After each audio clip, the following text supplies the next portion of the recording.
Hey guys, I'm Dov, and today I'm back with more Total War Warhammer 2 online action. We're here with Morgr, the Shadowgave, and the Beastmen in the Chaos Waste, which for some reason this map of the Chaos Waste is super green. I have no idea why. Seems it's been blessed by Nurgle. Going to be facing off against the High Elves here. So previously, I've talked a lot about the Beastmen, and it's interesting, I was reading a forum post by one of the CA devs talking about the game's overall balance. And all the game factions besides the Beastmen, Bretonnia, and Empire are within 6% win rate of each other, meaning that they're all fairly well balanced together. The Beastmen are higher than everyone else by a pretty good margin, and it's interesting. I don't think anyone really saw that coming. With the release of Mortal Empires, when I heard about the nerfs to Morgr not being able to summon, half as many Chaos Spawn, and so on, I was really worried that the Beastmen were going to be underpowered, but the buffs to Cygor make them one of the most cost-effective heavy infantry in the game. These guys are absolutely incredible. They're probably a little bit too good for their cost, honestly. They could probably use a slight nerf, but Goreherds with shields are also a very strong unit. Minotaurs with great weapons are a bit of a glass cannon unit. They're pretty squishy, but they can get a ton of work done, potentially. Centaurs have long been a staple unit of the Beastmen roster, and Centaurs with great weapons and throwing axes are no exception. Both variants are very excellent units. Of course, the Centaurs with great weapons do a ton of shock damage on the charge. They may not show it just due to their pure stats here. These guys do a ton of damage to armored infantry and cavalry. Very, very strong. Cygors, which I have not featured much yet on Mortal Empires, have actually got an accuracy buff. And after watching a few games a week ago on the King's Cup tournament, a lot of people were using Cygors, and I didn't realize how effective the accuracy buffs have been. But this guy is pitching his rocks here, and he's going to be able to make solid contact with almost every shot and deal an immense amount of damage to infantry. Probably a little bit too accurate in my opinion, but let's go ahead and see what happens. So we've got two Pestigor, two Goreherds with shields, the Minotaurs with great weapons, 3 Ungor Spearmen Herd, 2 on each extreme flank and 1 in the rear. We've got the Centaurs with great weapons, 2 Centaurs with throwing axes, who of course are very fast, armor-piercing missiles. Lots to love about these guys. And I also have a Bray Shaman Lore of Wild, who's carrying Savage Dominion, excuse me, to be able to summon another Cygor, potentially, another 2 Cygors if I play my cards right, as well as Viletide for that nice cheap proc of the Bestial Surge, which of course refreshes the Beastmen's vigor, meaning that they'll be able to continue to fighting late into the game. You can see he's casting that summon Cygor there, so we're going to pull up a Cygor here from the ground and start it firing away on the High Elves as well. So far, my opponent has been remiss to advance here. He does have 2 Eagle Claw Bolt Throwers, so he feels that he has the artillery advantage here, but honestly, Cygors do so much damage that as soon as you see one on the battlefield, you need to start advancing right away, especially in the current patch. Obviously, as the game goes on, it may be patched so that Cygors are no longer so accurate and aren't so much of a threat. As the game stands right now, though, I mean, you can see already this unit of Swordmasters of Hoeth, which is a very, very expensive unit, have taken quite a bit of damage from the Cygor stones already. So my opponent does have 2 Spearmen, 4 White Lions, 2 Swordmasters of Hoeth, 2 Illyrian Reaver Archers, the 2 Eagle Claw Bolt Throwers, a single unit of Archers, a Prince on a Dragon, and doesn't look like he actually has any magic in this build. Let's go ahead and kick things into full gear, and we'll watch what happens.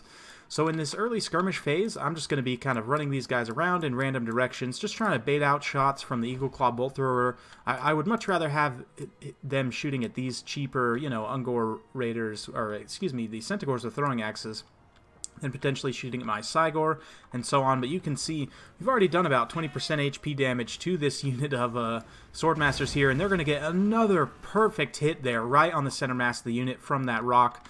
So you can see that this unit of Swordmasters is pretty much combat ineffective. They're going to be dropping the martial prowess before they're even able to get into combat, and a solid hit right there by the other Cygor on this other unit of Swordmasters of Hoeth. And with Cygors the way they are right now, I would highly recommend against bringing elite tier infantry, because this double Cygor build, basically the idea is I have 2 Cygors on each extreme flank, and they can fire in on high value infantry and force my opponent to advance. he's going to have some choices to make. He can commit all of his forces to this one side, meaning I'll be able to kind of collapse my infantry force here, and this other Cygor is going to be able to continue to fire in this way. Or if they collapse this way to the summoned Cygor, which is an even worse value, then same thing. I'm going to be able to collapse my infantry formation this way, and the Cygor will continue to just throw in from this direction. If they advance straight up the center, then you have a Cygor on each flank that's just able to fire in indiscriminately, potentially rush in here in melee and get some terror routing. It's just a really, really tough situation, and I very much like this build. It's probably a little bit too strong for the game balance, but double Cygor, it's definitely something you guys are going to be seeing a lot on ladder, so I figured I wanted to bring this to you guys, and we'll be talking more about this build and potentially some ways to counter it. I'm not sure exactly when the Reprisal update is coming out, but I'm expecting some balance changes to be included in that update, so we'll see what changes, but until then, definitely wanted to let you guys know about this double Cygor build here. So my High Elf opponent has stopped advancing at this point. He really needs to just keep running up the pipe there and get into infantry combat as soon as possible. I have brought this unit of Centaurs with great weapons up and around here, as well as these other two Centaurs with throwing axes. We're going to be able to pressure continuously on these Eagle Claw bolt throwers, catching the Spearmen a bit on the back foot there. They're going to be a little bit late in coming into support against this one. This other unit of Spearmen is going to commit to chasing off these Centaurs with throwing axes. However, he sees my Centaurs with great weapons, so he's going to now commit to these guys. And because these guys are kind of trapped in between two very mobile units, I can pull them every which way, and I'm going to be able to get on this Eagle Claw bolt thrower regardless. My opponent has brought his Sun Dragon down in here to try and get a quick terror route, which is a very nice play. However, he's going to take a little bit of armor-piercing damage from those throwing axes there. We have shattered one of the Eagle Claw bolt throwers. The other one took a bit of damage there. We weren't able to get rid of it, unfortunately. But, yeah, you can see the Sun Dragon is just taking some arrows here.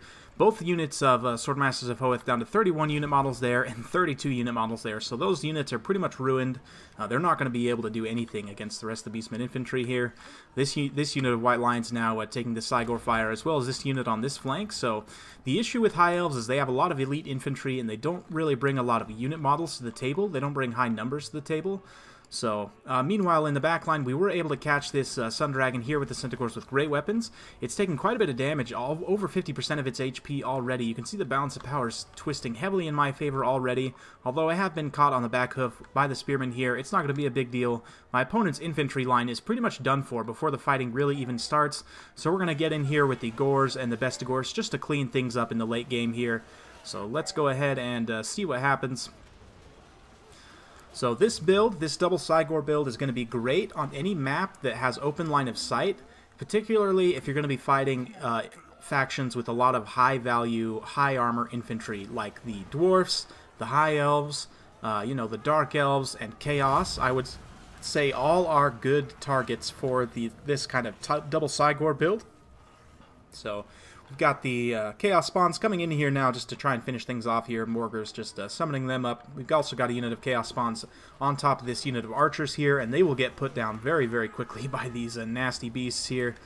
I love the Beastmen Chaos Spawn, and one thing to note about Beastmen large units, a lot of them have this no forest penalty rule, meaning that, you know, Chaos Spawn, Beastmen Chaos Spawn, the Beastmen Giant, like Minotaurs, obviously, none of them suffer forest penalties. So if you're fighting in a forest, you can potentially use that to your advantage, especially in fighting other large units. But yeah, my opponent just really, I mean, in terms of the army composition he brought here, he just really did not stand a chance against this double Cygor build here. So rough stuff. You can see one of the Cygors getting 63 kills in a chevron. I didn't happen to catch the kill number on the summoned Cygor, but I'd imagine it's very high. This unit of Minotaurs with great weapons wasn't even really used much, but the Centaurs with great weapons and throwing axes getting into my opponent's backline and kind of forcing that asymmetric engagement was really nice. And yeah, Bestigor's just there to clean up shop after the Cygors have got most of the work done. So let's go ahead and take a look at one more here. Let's see.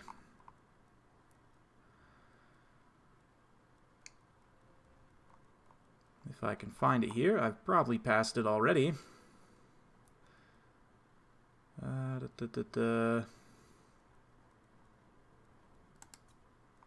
There it is. So this is going to be the same build up against the Dark Elves this time. So we'll go ahead and take a look at the army compositions as we're loading in. So my opponent's brought Malekith. He's got 2 Black Ark Corsairs, which are decent against the Beastmen. He's got Hargoneth Executioner, 3 units of Witch Elves, which on paper seem like they'd be a good idea against the Beastmen. They're, you know, pretty good against low armor targets. They can force people to enrage, so you can, you know, get them into an unfavorable engagement. It's also got 3 units of Shades, which, you know, the stock is nice. They are a bit more expensive than the Dark Shards, rather. I'm not really a huge fan, just because I don't think they're really worth the extra cost, but let's see how they do here.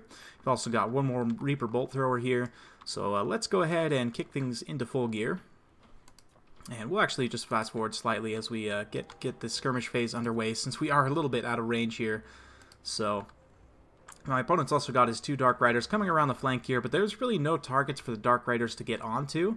And they're a bit of an odd pick in this situation. I do like the Dark Riders with the repeating crossbows, just because they can reposition quickly, avoid very mobile units like Cygors, and, you know, get in the right situations to be able to fire in on, you know, Gorble, any kind of, you know, large monstrous units are going to be good to fire at. Typically, I like to bring Skirmish Cav against the Beastmen, just because, you know, they don't really have a lot of armor, so the non-armor piercing skirmishers are good against them, and of course if you have the extra mobility of a mounted skirmisher, that's even better. So first things first, we're going to try and pull Malekith away from this fight, and this is one of my favorite uses of AP Missile Cav that you guys will see on the channel here, is just trying to pull away high-value targets like Lords and Heroes, especially when they're up in the air. Malekith chasing these guys down is going to be a huge mistake, because he's going to take some nasty throwing axe volleys. You can see that one volley from both units at about 10% of his HP in damage. My opponent at this point is sending his Eagle Claw, or his Reaper Bolt Thrower rather, forward to try and take down my Cygor, which is a decent play. However, he's left it way exposed out here away from the rest of his army, so as we chase Malekith back here, he really needs to move the rest of his army up to be able to be in a position to react. I understand hanging back and wanting to let the Bolt Thrower get the work done against the Cygor before you advance your infantry, so you don't take a ton of Cygor fire, but yeah, you can see another Cygor has been summoned as with the previous battle, and we're going to be chucking those rocks right on top of the crew here. And I actually just saw an opportunity here. I was like, you know what, my opponent's forces are so far back here, I can get a quick charge in with these Cygors and just take this thing out before my opponent can react. So that's exactly what we're going to do here. We're just going to bring these Cygors with throwing axes into melee here, and they're going to finish off this Bolt Thrower crew in a big hurry. This is why I absolutely love Cygors with throwing axes. They're just one of the best multi-purpose units in the game. They have great melee stats, you know, they can definitely handle their own against things like Hounds. Even the Dark Riders, they'll probably beat one-on-one in melee, the throwing axe variant of these Cygors here. I would need to test that, but I believe that they just beat the Dark Riders straight up one-on-one, so at this point, my opponent's taken a ton of damage on these Black Ark Corsairs here. We're going to be retargeting, I believe, onto the Hargoneth Executioners in just a moment here. But at this point, I'm just trying to force my opponent to advance, you know. If he's not going to advance, that's fine with me. We'll just kind of whittle him down from range. But my opponent does reveal his Shades here. So we're going to get the Cygors firing into these groups of Shades, you know, since I do have visibility on them at the moment. They're definitely the most scary unit my opponent has left to what I brought in my army here, so we're going to get a solid hit there. Shades don't have a whole bunch of unit models there too, so losing all these unit models to that Cygor is really bad, but my opponent now deciding he's going to try and advance his forces up the pipe here, and so let's go ahead and see what happens. Those 2 Dark Riders are way on the other side of the map here, not really a factor in the battle at this point, but another solid hit there, taking out some of those Black Ark Corsairs and doing quite a bit of damage to the Shades already. This unit of Shades is down to about maybe 60%, 70% HP, and it's just been really nice so far to be able to get this damage done. These Witch Elves, although they're not an armored unit, of course they are going to take a ton of damage from those Cygor rocks, and they are a pretty high value unit as well. So if I can take them out, that'll be very nice. Beautiful Vile Tide there, doing a little bit of HP damage to the Shades, and just keeping my units fresh. Cygors are getting a little bit tired from throwing those rocks all day, so we're trying to keep them as fresh as possible. Of course, Cygors, when their leadership is high, never tire, because they do have the Rowdy special rule, which is right here, +4 leadership and perfect vigor, as long as they're not wavering. So that's very nice. I'm just going to be folding back with my infantry line here, just trying to get as much work done with the Cygors as possible before we get into this mainline engagement here. So my opponent's doing a good job. Well, I don't know. I say good job. Wasting resources on the summoned Cygor is always a hard decision because on the one hand, it's going to do an immense amount of damage to your infantry if it makes some solid hits. On the other hand, it will devolve over time, so if you can kind of just wait it out without it being able to get too much damage done, it'll be, you know, beneficial because you won't have to spend any resources in taking it down. That being said, this guy's already got 38 kills, and that, man, that one shot on those Hargoneth Executioners got him about 10 more kills. So now the throwing axes are pulling up behind the Hargoneth Executioners here, going to be getting some really nice armor-piercing fire straight into their back. It'll do quite a bit of damage. And in the infantry engagement here, we are losing the Bestigor herd somewhat. The anti-infantry bonus of the Witch Elves is going to help them perform reasonably well here. But the Chaos Spawns are going to get summoned up in here, and these guys will just munch through the Witch Elves. Witch Elves are a little bit too squishy to stand against 2 units of Chaos Spawn and all these infantry here, so despite the murderous prowess going off, it's not going to be enough to save the Dark Elves at this point. This one unit of Gors did get routed off here by the combined arms of, you know, the Witch Elves and the Blackheart Corsairs, but it's just not going to be enough at this point. If Malekith comes down here, I'm going to be able to respond with the Centaurs with great weapons and the Minotaurs with great weapons. Malekith's doing a really good job there. That Fire Breath just took out a couple of unit models of those Minotaurs, and the Shades have been able to get in some really nice work on them as well, so well played by my opponent there, but at this point, he just doesn't have enough to deal with everything I've got here. The Cygor is a huge, huge danger, and the Shades just really didn't pay off for my opponent. We were able to kind of maintain line of sight on the Shades using these the Centaurs with great weapons and the Centaurs with throwing axes. So because we were able to maintain line of sight on the Shades, we just kept perpetually firing in on them with the Cygors and just really not allowing them to be very effective. Now we do get an engagement over on this side between the Centaurs and the Dark Riders here. And yeah, I'm gonna try and pull away here, and then eventually I think I'm just gonna break away and come back into the combat against the Dark Riders. Don't really have much to fear against them. Shades fighting, you know, Ungor Spearmen. Let's see. Shades actually have really nice combat stats. There are no pushovers in melee, but they don't have a whole lot of armor, so even against a lower tier unit like Ungor Spearman Herd, they're still gonna take quite a bit of damage there, so not really cost effective. And yeah, you can see the Beastmen monster squad just rolling through the lines at this point. It's looking really, really rough for the Dark Elves. So yeah, this double Cygor build is very, very powerful. And I'm not going to show you in this video, but I did do some testing with the Gobbo King, and we were trying to workshop some different builds of how to beat this double Cygor build, because it is something you're going to run into on ladder, and it's definitely scary against, you know, any armored faction, any infantry heavy armored faction or elite heavy faction, especially on an open map like Crossroads here. You're going to get absolutely munched on by Cygors. So the Witch Elves and the Blackheart Corsairs actually acquitting themselves very, very well here, taking out lots of the Bestigor here, and really my infantry hasn't been super cost effective. It's been the specialty units that have been able to get the work done here. So now Malekith's trapped in by these Centaurs with great weapons. We're going to get the Minos with great weapons on him as well, and he's not long for this world. He's going to be out of here in a very quickly. He's not too happy about that situation, so the morale's just not going to hold up. But well played to my opponent. I hope you guys enjoyed watching those 2 double Cygor battles. So in this battle, 106 kills on the unsummoned Cygor. Again, Centaurs with throwing axes, Centaurs with great weapons getting some XP chevrons. This unit of Bestigor, 105 kills against pretty elite, you know, Dark Elf infantry is very nice. This unit of Witch Elves, though, 146 kills. They must have just really carved up some units of Ungors or Gors. I didn't quite catch that, but not really a fan of the bolt throwers. I really don't think there's any situation where the bolt throwers are going to be cost effective for you. So as the High Elves and the Dark Elves, you can leave them at home. Against this double Cygor build, you probably want to bring, or against any Beastman build for that matter, you probably want to bring some skirmish cav, you know, some extra mobility to keep your missiles safe. If you were to cut these 3 units of Shades and replace them with Dark Riders with the repeater crossbows, I personally like them a lot better. I mean, these Shades did get some pretty good work done. 17 kills and 51 chevron on these 2, so this is the one I believe that did a lot of damage to the Minotaurs with great weapons. But at the end of the day, it just wasn't enough, man. Those Cygors are just absolute champions. So 99 kills on Malekith is pretty decent as well. He's a very expensive lord, so you want him to kind of pull his weight there. But Yeah, it's an interesting time to be playing Total War Warhammer. I never thought the Beastmen would be overpowered, but they might be overpowered right now. It's, I'll be showing off some more Beastmen replays as the week goes on, and you guys will have to make that decision for yourselves. Of course, Creative Assembly will have to make that decision as well as to whether to nerf the Beastmen or not. I do think the Cygor accuracy needs a nerf. Out of everything the Beastmen have, if you're going to nerf one thing, I think the Cygor is a little bit too accurate. It connected on pretty much every single shot between these two battle reports, and that's too much. Like, it should be connecting on maybe 60 to 75% of the shots, or even that might be too much. I don't know. I would need to kind of mess around with it and see exactly where the accuracy should be on that for it to still be cost effective, because obviously you want, as much as possible, you want these units to still be cost effective.